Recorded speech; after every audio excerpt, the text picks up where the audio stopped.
If you started playing Dungeons & Dragons sometime in the last couple of decades, you may have never really experienced any style of play that didn't use maps and minis to extrapolate your combat situation. But today we're going to talk a little bit about an alternative, and for many of us more traditional approach, called Theater of the Mind.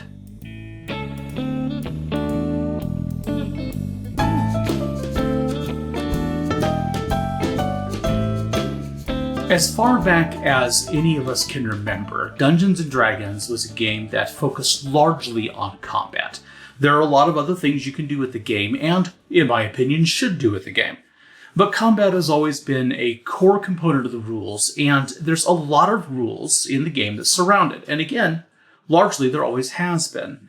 Even when you go back to the original versions of D&D back in the 1970s, it was derived from strategy wargaming and a skirmish game that originally used maps and miniatures and measures and such that told you how to handle the relationship between pieces on the board. But this is not the D&D that I became accustomed to when I first got into gaming. Like a lot of kids my age, the rules in the books didn't explicitly discuss maps and miniatures except as possible options. So our approach to play was very much what we call Theater of the Mind. Now, the first time I ever heard of the term Theater of the Mind was actually during my radio career. At some point, we were having a conversation about how to build advertising for, an audio product because there weren't a lot of visuals involved. So you wanted to paint a picture in the recipient's head of what was going on.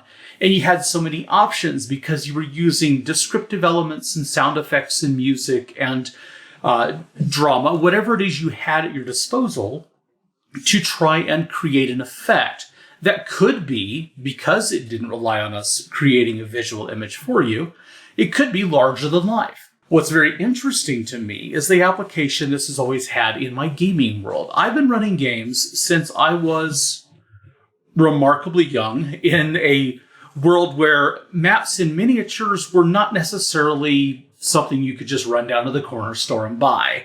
Obviously, now that we have the internet, things have very much changed.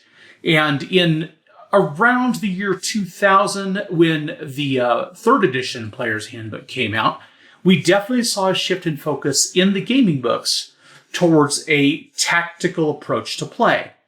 But nothing like we see now, where many people assume that the game requires it, and that this is the way to play the game.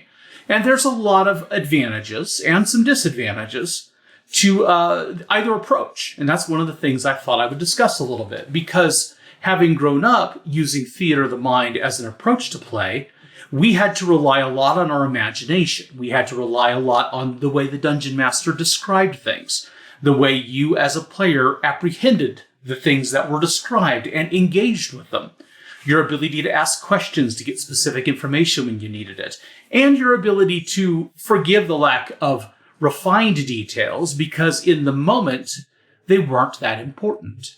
Now, the tactical nature of D&D, and this is actually common with a lot of traditional RPGs that follow similar formulas, does reward a level of mastery over the combat grid, if you will.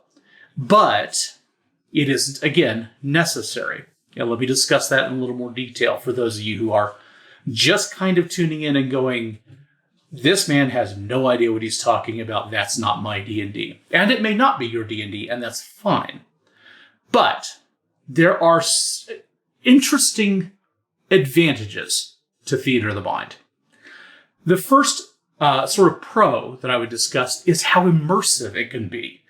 When we started experimenting with maps and minis, as much fun as that could be, particularly if you could afford, like we can often nowadays, to find, or not even afford, sometimes you can find a lot of free resources or very cheap resources. But if you're willing to spend a little money, there's a lot of stuff out there that's fantastic. Great maps to work with, which you can purchase or you can print yourself. Of course, the ability to simply draw your own maps, miniatures that you can buy and paint, or pre-painted miniatures you can buy, or you can simply use tokens of some sort to represent them on the map. However you approach it, there's a certain expectation when you run a game with maps and minis that everybody is going to be focusing on the maps and the minis. And that's fair because that's a strong representation of what's going on that's really important at that time. And it gives you the ability to count the number of squares between you and an opponent, or determine, what the position of your allies is relative to you before you take an action. Things that can be very relevant to your ability to make decisions in character and for your character that don't rely on you getting additional information from the game master at that time. But in a more immersive style of play, when everything is about the description, those details can be a little fuzzier. And that's okay, because if you have any questions, you can just ask the game master, if I use X ability, can I reach him from here? Or if I move there, is this thing, going to work out for me the way I plan it?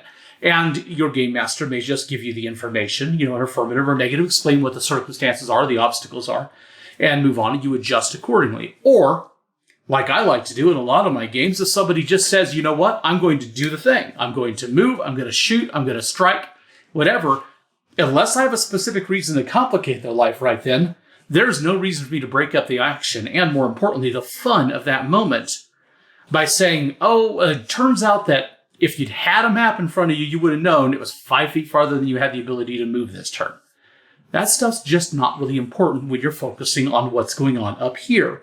And the reason I enjoy that is because using the imagination keeps you in the same mode that you are in the rest of the gaming experience. Now, that isn't to say that you can't run a game that every element of the game takes place on some sort of map. I've actually experimented with that a little bit on virtual tabletops, where we have a dungeon up there, and the party just moves through the dungeon. So everything they're doing, their characters are constantly tokens in front of them on the map. That works really well for me in a virtual space, especially because, otherwise you're looking at each other on cameras, and it's not the same. But there are, again, disadvantages to it, because everybody focuses on position and movement and isn't necessarily visualizing things to the same immersive degree.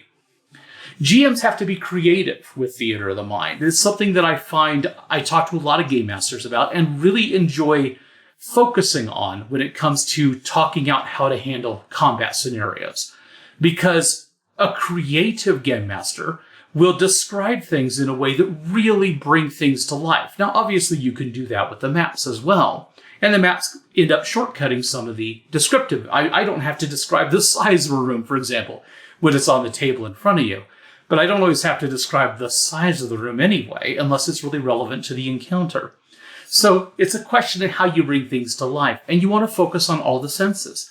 One trick that I particularly enjoy is taking a moment every time somebody takes an action to describe to them not only the consequences and the actual visual element of their action that they, picking up where the player leaves off, for example, but taking a moment to describe to somebody else at the table how they witness or experience that action as well. Once players get used to that kind of dialogue, it just adds to the sense. It's kind of like reading a book rather than watching a movie, if you follow my meaning. There's a lot of flexibility in Theater of the Mind combat, of course. Like I said, you don't have to track every single movement to the inch, so you as the game master can just move with the flow of the actions that are supplied and make appropriate decisions and provide challenges where it's important. A couple of other obvious elements of the Theater of Mind approach is it's cheap if you do not have the money for miniatures and, for whatever reason, don't just want to do drawn maps and tokens, then, of course, Theater of the Mind preparation doesn't require any of that. So it's definitely a more affordable approach. And, of course, it's easy to prepare as a game master. I spend a lot of time as a DM putting together encounters by building the maps and finding or buying the minis, or if I'm doing it digitally, the same basic idea. And, obviously, if I'm not doing it that way, then I don't have all that preparation. Now, there's some cons as well. I don't want to sit here and espouse that this is the approach that I would suggest to everybody. There's less clarity of tactics, obviously, in a Theater of the Mind game. You don't have all of that laid out in front of you. The ranges and such tend to be arbitrary if the game master isn't tracking it on their own map or something. And I've done that before as well, where I have my little map behind, but I want everybody to rely on descriptions. Maps and minis are just more fun. I mean, I think tactile elements of gaming are always a blast. And the fact that you can create maps or find cool maps that work for you, paint miniatures, make them look like what you want to, it's just a blast. It's a really fun part of the gaming experience. Some of the other criticisms I've read that working with Theater of the Mind is less focused because if people don't have the maps and the minis to focus on, then they tend to zone out.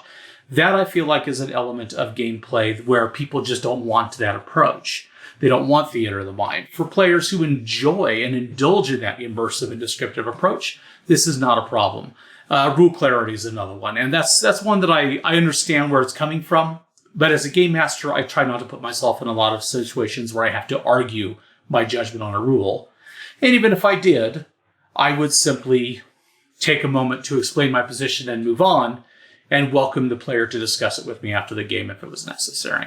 So that's kind of where I come from as a game master. I've experimented with both styles of running games a lot over the last several years, particularly as the tools have been more forthcoming. And I do like mixing it up. A lot of times I'll just use the maps and miniatures for very large encounters, for example, but with small ones, or things that are random or come out of nowhere that I didn't prepare for especially, why bother with all the dressing if I can just keep things moving in the moment? I would love to hear your thoughts and feelings on the matter. If you have experiences you'd like to discuss regarding Theater of the Mind play, or opinions about whether or not the maps and minis are necessary for effective play in Dungeons & Dragons and similar RPGs, feel free to make a comment below and carry on the conversation. If you enjoy these videos, like and subscribe. We'll have more great GMing content coming up in the weeks ahead. We'll see you then.